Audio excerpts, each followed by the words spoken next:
सभी सब्सक्राइबर को मेरा प्रणाम और जो नहीं भी हैं उनको भी मेरा प्रणाम। आज हम बात करेंगे जनरेटर एक्साइटर, उसका rotor, D bearing and D bearing के बारे में और दिखाएंगे आपको रोटर निकालने से पहले क्या क्या तैयारियां की जाती हैं और किसको कैसे निकाला जाता है। सबसे पहले इसमें हम एक्साइटर को बाहर निकालेंगे, जो कि हॉरिजॉन्टल फ्रांसिंग टरबाइन में आपको देखने को मिलेगा। इसमें सबसे पहले एक्साइटर को हम बाहर निकाला जाता है।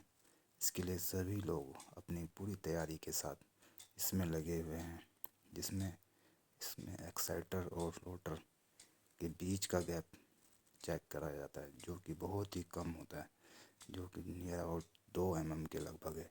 इसलिए इसे बहुत ही केयर के साथ बाहर निकाला जाता है और इसको बाहर निकालते हुए पूरी प्रिकॉशन ली जाती है।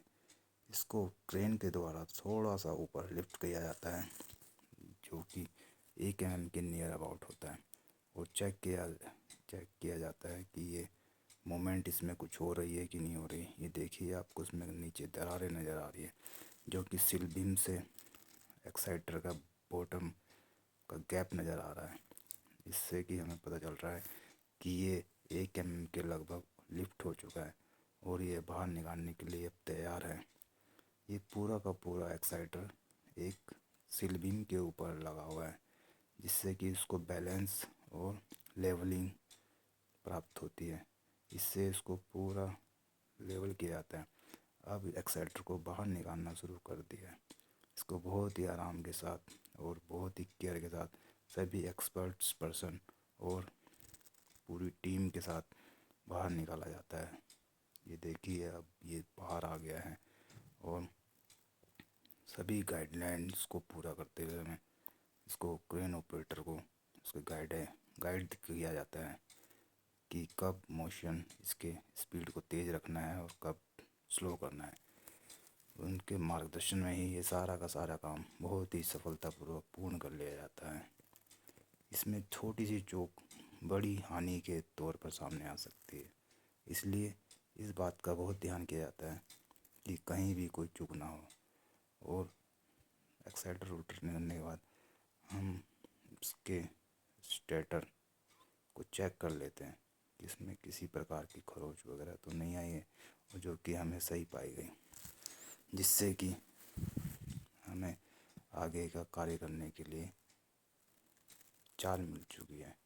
और हम एक्साइटर को जो है पूरी टीम मिलकर एक खुली जगह पर रेस्ट करा रही है, जिसको बाद में सफाई के बाद वापस लगा दिया जाएगा। अब ये देखिए, ये जनरेटर का रोटर है और ये एक्साइटर रोटर है। ये ब्रेक डिस्क है जिसमें आपको दांते नज़र आ रहे हैं, और ये है हमारे जनरेटर का रोटर, जिसमें 8 पोल लगे हुए हैं। तो ये 8 पोल का रोटर है और ये 750 RPM पे घूमता है। अब चलिए डी बेयरिंग के पास चलते हैं, जो कि अब हम डी बेयरिंग को निकाल रहे हैं। इसमें डी बेयरिंग का टॉप सेल है, जिसमें थ्रस्ट पैड लगे होते हैं दोनों ओर। ये आपको हॉरिजॉन्टल फ्रांसिंग टरबाइन में देखने को मिलेगा। ये डी बेयरिंग का टॉप सेल है, जो कि हमने बाहर निकाल लिया है टीम ने। और ये इसमें अब उसके बाद हम देखते हैं, इसमें ये ऑयल रिंग नज़र आ रही है, जो प्रास की लाइन है वो ऑयल रिंग है। और ये टॉप सेल को एक गाइडलाइंस के अकॉर्डिंग बाहर निकाल लिया जाता है और इसको शिफ्ट कर रहे हैं दूसरे रेस्ट कराने के लिए। ये क्रेन ऑपरेटर को इशारा किया जा रहा है, जिससे कि इसको आराम से दूसरी जगह पर ले जाया जाए और उसको रेस्ट पोजीशन में रख दिया जाए। इधर आप ये देख रहे हैं ऑयल रिंग, ये जो गोल्डन कलर की नज़र आ रही है, ये ब्रास की ये ऑयल रिंग है इसमें। और नीचे बेयरिंग का बॉटम सेल लगा हुआ है। इसमें ये ऑयल का लुब्रिकेशन है। इसमें ऑयल को लुब्रिकेट कर शाफ्ट जनरेटर शाफ्ट को लुब्रिकेट करने के काम आती है, जिससे कि शाफ्ट में लुब्रिकेशन निरंतर बना रहे जब भी वो घूमती है। और ये हमारा टॉप सेल क्रेन के थ्रू दूसरी जगह जा रहा है। इसी दौरान हमारी टीम द्वारा बेयरिंग का गैप, जो बेयरिंग और जनरेटर शाफ्ट के बीच का गैप नोट कर लिया जाता है, जो कि हमें बाद में रेफरेंस के लिए काम आएगा। और यह भी सुनिश्चित कर लिया जाता है कि इसकी पोजीशन और गैप सही है। इसी बीच हमारा ओरिजिन को डिसमेंटल करके बाहर निकाल लिया जाता है, जो कि दो भागों में बनी होती है, जिसको बोल्ट के थ्रू, स्क्रू के थ्रू जोड़ा जाता है। ये डी बीरिंग के दूसरे साइड का भी गैप सेम तरीके से नोट कर लिया जाता है और इसको एक बुक पर हम नोट कर लेते हैं, जिससे कि आगे इसको असेंबल करते समय इसका रेफरेंस दोबारा से लिया जा सके और सभी पार्ट को उनकी माप के अकॉर्डिंग सही तरीके से दोबारा से फिट किया जा सके। और ये जो ग्रूव लाइन देख रहे हैं, ये जो आप देख रहे हैं, इन्हीं के थ्रू जो है तेल जनरेटर शाफ्ट तक पहुंचता है, जिससे कि वो ग्रेविटी के थ्रू इसमें नीचे हाउसिंग में गिर जाता है, जो कि वापस फिर ड्रेन लाइन के थ्रू हमारे GLOP टैंक में वापस आ जाता है। और देखिए, ये बहुत ही सुंदर था और बहुत ही आराम से इसको साफ कर रहे हैं, ताकि इस पर किसी प्रकार की डस्ट वगैरह ना आए और इसमें किसी प्रकार का कोरोजन ना हो। इसमें ये जो लुब्रिकेशन दिया रहता है, इसमें ऑयल के अलावा इसमें वाइट मेटल का लुब्रिकेशन भी होता है, जो कि बहुत ही सॉफ्ट मटेरियल है। इस वाइट मेटल के ऊपर ऑयल की फिल्म चलती है और उस ऑयल फिल्म के ऊपर हमारे जनरेटर शाफ्ट घूमता है। चलिए आप दूसरी ओर ले चलते हैं। इसी बीच हम देखते हैं कि generator terminal, face side terminal के तीनों टर्मिनल डिसमेंटल इनको खोला जाता है, तो हम देखते हैं कि एक टर्मिनल की जो किट है वो मेल्टेड पाई गई, जो कि हीटिंग की वजह से हो सकती है, क्योंकि जनरेटर 11 kV का जनरेटर है, तो हीटिंग की वजह से इसमें ऐसा हो सकता है। इसके अलावा इसमें कोई एबनॉर्मलिटी नहीं पाई गई और हमारा जनरेटर का टर्मिनल सही मिले। इसमें मॉइस्चर अंदर न जाए, इसके लिए इसमें सिलिका जेल के छोटे छोटे पाउच लगे होते हैं। और इधर देखिए हमारी डी बीयरिंग है। डी बीयरिंग का बॉटम सेल दिखाई दे रहा है आपको। इसमें थ्रस्ट पैड लगे हुए हैं, सेम जैसे कि हमने बाहर डिसमेंटल किया है, ये भी सेम उसी तरह का पैड है, बीयरिंग सेल है, लेकिन इसको बाद में निकाला जाएगा जनरेटर रोटर को निकालने से पहले, जिससे कि हमारा रोटर पूरा फ्री हो जाएगा और हम उसे कहीं भी बाहर निकाल के रख सकते हैं। आइए अब चलते हैं जनरेटर रोटर को निकालने के लिए उसका लिफ्टिंग अरेंजमेंट जो है उसको माउंट किया जा रहा है जनरेटर के ऊपर, जिससे कि जनरेटर रोटर को इजीली और सुरक्षा के साथ बाहर निकाला जा सके। इसमें पूरी टीम जो है जनरेटर रोटर के लिफ्टिंग अरेंजमेंट को लगाने में लगी हुई है और उसको अच्छे से बोल्ट टिल्ट करके जनरेटर के ऊपर पूरा फिक्स कर दिया गया है, जिससे कि हम अगली बार नेक्स्ट डे आकर पूरे जनरेटर रोटर को पूरी सफलतापूर्वक बाहर निकाल सकें और उसमें आगे अपना काम कर सकें। और ये जो आपको सामने दिखाई दे रहा है पाइप, ये एयर वेंट पाइप है, जिस ऊपर क्रेन को एक ऑपरेटर द्वारा चलाया जा रहा है, जिससे कि ये सारे काम आसानी से सुरक्षापूर्वक पूर्ण कर लिया जाए। आज का ये नेक्स्ट डे है, जिसमें हम जनरेटर रोटर को निकालने के लिए सारी टीम जुट चुकी है और आज इसको बाहर निकाल लिया जाएगा। ये जनरेटर शाफ्ट का दूसरा एंड है, जिसको टीम द्वारा पूरा निगरानी के साथ देखा जा रहा है, जिससे कि जनरेटर शाफ्ट पूरा सेंटर में बना रहे और वह बिना किसी जगह लगे आसानी से बाहर सुरक्षित तौर पर बाहर निकल जाए। इस प्रक्रिया को 3 बार दोहराया जाता है, जिससे कि हम जनरेटर रोटर को बाहर निकाल पाएँ। अभी ये चैन ब्लॉक को चलाया जा रहा है, आपने देखा होगा ये चैन ब्लॉक है। इसके एक एंड को जो है चैन ब्लॉक के द्वारा स्लिंग लगा कर तथा दूसरे सिरे को डायरेक्ट क्रेन के द्वारा लिफ्ट किया जा रहा है या किया जाता है। ये देखिए दूसरा सिरा जो है ये डायरेक्ट जनरेटर रोटर पूरा सिरा क्रेन के द्वारा लिफ्ट किया गया है और दूसरे छोर को चैन ब्लॉक के द्वारा लिफ्ट किया गया है, जिससे आराम के साथ धीरे धीरे मूवमेंट कराई जाती है, जिससे कि जनरेटर रोटर धीरे धीरे हमारे एक्साइटर से बाहर आ सके। और ये देखिए इसमें स्लिंग लगाया गया है इस तरह से, और इसमें जो स्लिंग में आप देख रहे हैं स्ट्रिप जो निकली है, इस स्ट्रिप के द्वारा हम ये चेक कर सकते हैं कि सीलिंग हमारी सुरक्षित है या नहीं। अगर इसमें कोई डिफेक्ट पाया जाता है तो हम सीलिंग को चेंज कर सकते हैं। और ये टीम द्वारा चैन ब्लॉक को चलाकर शाफ्ट को बॉटम सेल्स के हिसाब से थोड़ा ऊपर लिफ्ट कराया जाता है, जिससे कि हमें जनरेटर रोटर को मूवमेंट कराने के लिए एक स्पेस मिल सके और वह बाहर आ सके। दूसरी ओर निरंतर जो है एक्सपर्ट टीम द्वारा सारे गैप पर निगरानी रखी जाती है, जिससे कि जनरेटर शाफ्ट किसी भी जगह पर न टकराए, और टीम द्वारा उसको सेंटर में रखा जाता है, जिससे कि शाफ्ट की मूवमेंट इजीली और आराम से बाहर की ओर हो जाए।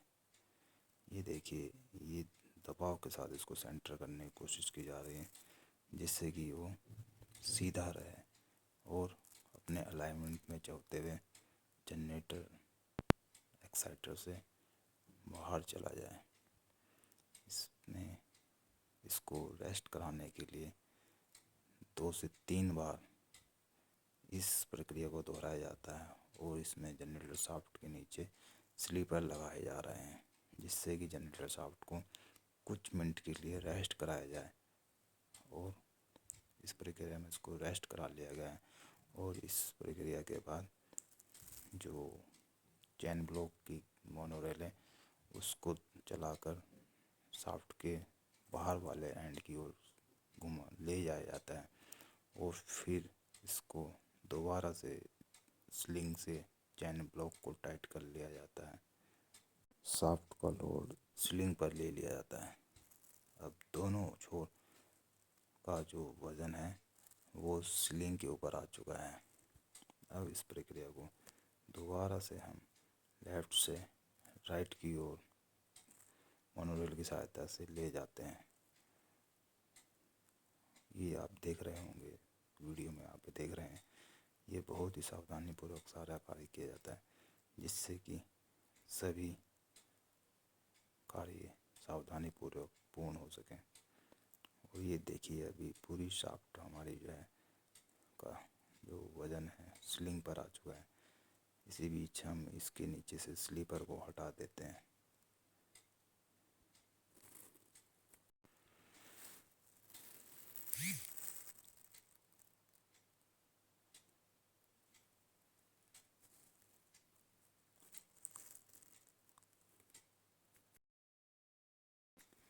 ये भी शाफ्ट को फ्री किया जा रहा है, जिससे कि चैन ब्लॉक को लूज़ करके सीलिंग को उतारा जाएगा, और इस सीलिंग को फिर दोबारा से पहले वाली पोजीशन पर, जो कि जनरेटर शाफ्ट का एंड वाली पोजीशन पर दोबारा लगाया जाएगा, और उसको फिर दोबारा से चैन ब्लॉक की सहायता से लेफ़्ट से राइट की ओर मूवमेंट कराया जाएगा, जिससे कि जनरेटर शाफ्ट जो है, जनरेटर रोटर जो है वो बाहर की ओर निकल सके। और ये जो है बहुत ही फुर्ती के साथ इस कार्य को किया जाता है, जिसमें सटीकता और एक्यूरेसी और सावधानी का पूरा ध्यान रखा जाता है। जनरेटर रोटर के बाहर आने के बाद सीलिंग को खोल लिया जाता है, और इसको दूसरी पोजीशन के लिए तैयार किया जाता है। अब हम जो है जनरेटर शाफ्ट के दोनों छोरों पर जो है क्रेन की सहायता से सीलिंग को लगाया जाता है, और दोनों सिरों को जो है पूरा जो उसका वज़न है वो क्रेन पर डाला जाता है। और अब हम इसमें सीलिंग की पोजीशन चेंज करते हैं, जिससे कि दोनों साइड में अब फुल सीलिंग डाली जाती है, जो कि आपको देख रहे हैं आगे सामने दिखाई दे रही है। ये डी साइकिल की मदद से इस सीलिंग को, दोनों सीलिंग को एक साथ जोड़ देते हैं। और ये देखिए, इस कार्य को बहुत ही कुशलता के साथ स्किल्ड वर्कर द्वारा पूरा किया जाता है। और दूसरी ओर की सीलिंग लेके आई जा रही है, और ये अब दूसरी ओर से सीलिंग, जो कि जनरेटर शाफ्ट का दूसरा जो है साइड है, उस साइड से सीलिंग को डाला जा रहा है। और इसको ऊपर की ओर डी साइकिल की मदद से लिंक किया जा रहा है, जिससे कि हम पूरे रोटर को, जनरेटर को सॉरी पूरे रोटर को अपनी क्रेन की सहायता से लिफ्ट कर सकें और उसको एक जगह से दूसरी जगह पर मूवमेंट करा सकें। ये देखिए, अभी इसको तेज़ी से इसको डिशैकल को बंद किया जा रहा है। ये थ्रेडेड पोर्शन होता है, इसलिए इसको इस तरह से बंद किया जाता है। अब पूरे रोटर का जो है बाहर क्रेन की सहायता से इसको उठाया जाएगा। ये देखिए, आप देख रहे होंगे ये सीलिंग धीरे धीरे करके टाइट हो रही है। इसका मतलब ये है कि इस रोटर का जो वज़न है वो सीलिंग पर आने वाला है। और ये प्रक्रिया बहुत ही सावधानी से की जाती है, और इसको माइक्रो मोड पर इस प्रक्रिया को चलाया जाता है, जिससे कि जो भी मूवमेंट है बहुत स्लोली इसमें हो और समय रहते उसको रोका जा सके। ये पूरे जो रोटर का लोड अब इस सीलिंग पर आने वाला है। अब हवा पूरे रोटर का लोड सीलिंग पर आ चुका है, और क्रेन की सहायता से जो रोटर को एक जगह से दूसरी ओर मूवमेंट कराई जा रही है। और उसको जो सारी टीम द्वारा जो है इसको सेंट्रलाइज किया जा रहा है, जिससे कि ये किसी अन्य चीज़ पर ना लगे, और क्रेन की जो भी स्पीड है उसका इस पे ज़्यादा इफ़ेक्ट ना पड़े, क्योंकि ये इतना भारी वेट है कि अगर ये अनबैलेंस हो जाए तो ये खुद ही क्रेन को लेके चल सकता है। इसको फिर क्रेन ऑपरेटर की इसमें ज़रूरत नहीं पड़ेगी, ये खुद ही क्रेन को चला देगा। इसलिए इसको बहुत ही माइक्रो स्पीड में चलाया जाता है, जिससे कि इसकी ज़रूरत के अकॉर्डिंग, ज़रूरत के हिसाब से उसकी स्पीड बनी रहे, और जहाँ हमें जो स्टॉप कराना है वहाँ वो स्टॉप हो जाए।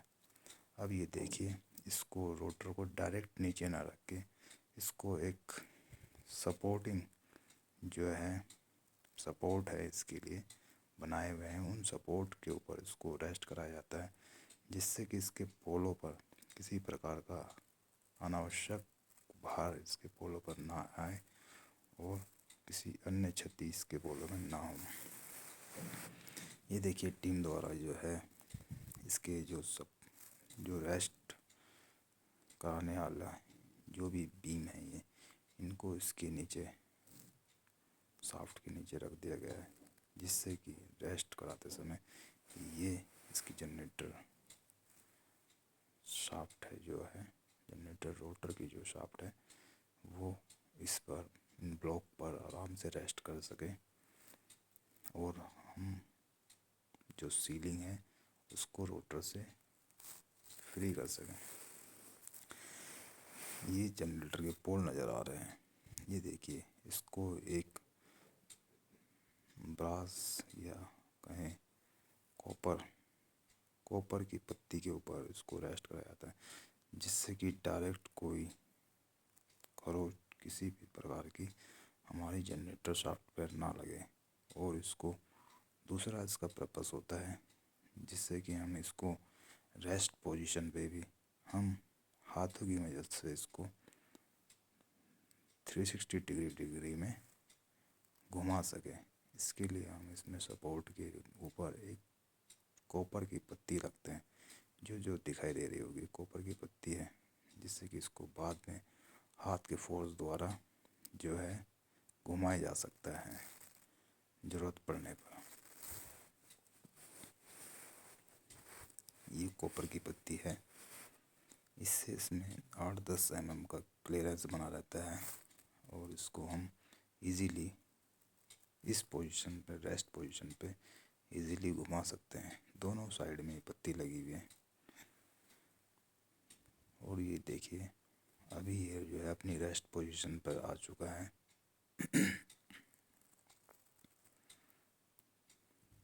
और ये इंस्ट्रक्टर द्वारा जो है ऑपरेटर को इंस्ट्रक्ट किया जा रहा है कि अब क्रेन को फ्री कर दिया जाए और सीलिंग को उतार लिया जाएगा। इस प्रक्रिया के बाद सीलिंग को उतार लिया जाता है। देखिए ये तब तक मैं आपको ले चलता हूँ स्टेटर की ओर। ये स्टेटर की स्थिति है रोटर निकलने के बाद। इसमें ज़्यादा नहीं है, अभी हमें धूल ही देखने को मिल रही है, हमें ये साफ ही नज़र आ रहा है। केवल डस्ट पार्टिकल इसमें लगे हुए हैं जो कि एयर के थ्रू जनरेटर के अंदर आ जाते हैं। और ये देखिए इसकी ये वाइंडिंग है, ये जनरेटर स्टेटर की वाइंडिंग दिखाई दे रही है। इधर से इसके 6 टर्मिनल जो है बाहर निकले हुए हैं। ये 11 kV के टर्मिनल हैं जो कि आपको दिखाई दे रहे हैं। इसके थ्रू पावर जो है जनरेट होकर हमारे फेस टर्मिनल में आ जाती है और उससे हमें जहाँ भी ले जानी होती पावर, वहाँ हम उसे ले जा सकते हैं। ये देखिए इधर ये रोटर को जो है अभी भी जो है सीलिंग पर हैंग हो रखा है और अब इसको इशारा, ऑपरेटर को इशारा कर दिया गया है कि सीलिंग को फ्री कर लिया जाए। और ये हमारे वर्कर, स्किल्ड जो वर्कर है, टीम है, वो सीलिंग को जो है रोटर से या क्रेन से फ्री कर रहे हैं। ये देखिए क्रेन सीलिंग को फ्री कर लिया गया है और साथ ही साथ इन सीलिंग को फोल्ड कर इनकी पोजीशन पर वापस रख दिया जाता है, जिससे कि नेक्स्ट टाइम कभी भी इनकी ज़रूरत पड़े तब इनको इस्तेमाल किया जा सके। और इस प्रक्रिया के बाद जो है जो बियरिंग का सपोर्टिंग एरिया है, जहाँ से जनरेटर शाफ्ट बियरिंग के ऊपर, बियरिंग सेल के ऊपर रेस्ट करती है या घूमती है, उस पोर्शन को कोरोजन से बचाने के लिए इसको जो है लेमिनेशन वाली पन्नी से कवर कर दिया जाता है, जिससे कि इसमें किसी प्रकार का मॉइस्चर या इरोजन या डस्ट इसके ऊपर ना आए। और इसी प्रकार दूसरे साइड वाले सिरे को भी उसी प्रकार से लेमिनेशन वाली पन्नी से कवर कर दिया जाता है, क्योंकि ये अब कुछ दिनों तक बाहर ही रहेगा, जिस वजह से इसको ये कवर करने की ज़रूरत पड़ रही है। देखिए बहुत बेहतरीन।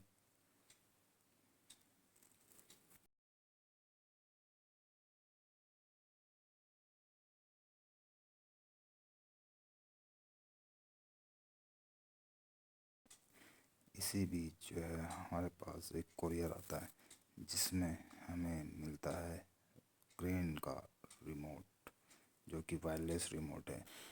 इसको हमारे जो है मेंटेनेंस इंचार्ज द्वारा अनबॉक्सिंग किया जा रहा है, जिससे कि हम इसको देख सकें और इसको इसकी पोजीशन पर इंस्टॉल किया जा सके। ये जो आप देख रहे हैं, ये सामने इसका रिसीवर है, जो कि रिमोट द्वारा भेजे गए तरंगों को कैच करता है और क्रेन को उसके अकॉर्डिंग मूवमेंट कराता है। यहाँ जो आप सामने देख रहे हैं, ये इस रिमोट का रिसीवर है और इसमें जो है में टर्मिनल डायग्राम बना हुआ है, जिसमें कि कनेक्शन का दिखाया गया है किस तरह से इसका कनेक्शन लगाया जाएगा। और ये रिमोट को अब चेक किया जा रहा है कि इसके सारे फंक्शन काम कर रहे हैं या नहीं। इसमें हमें 3 स्पीड देखने को मिलेगी, जो कि long travel, cross travel and up and down के लिए होता है। और दोनों क्रेन के हुकों के लिए अलग अलग तरह की स्पीड दी गई है, जो कि माइक्रो और नॉर्मल स्पीड है। इसके साथ ही हमारा जनरेटर रोटर जो है निकल कर बाहर आ चुका है। वीडियो अंत तक देखने के लिए धन्यवाद।